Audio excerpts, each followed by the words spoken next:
In this video, we will learn how to create a poll on Facebook. Let's get started.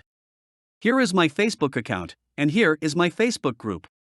If you don't have one, first create a group. Let's create a poll. Let's go to the text section over there. Click on these three icons. Click on the poll option.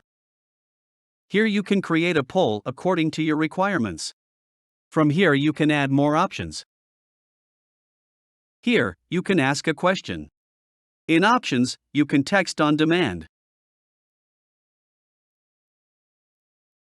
You can upload an image, tag people, and add location and emoji. From here you can post anonymously. Anonymous posts published in the group do not include your name or profile photo.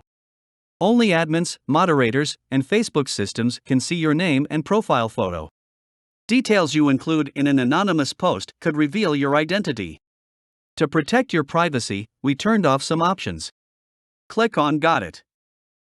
You can see Anonymous Member.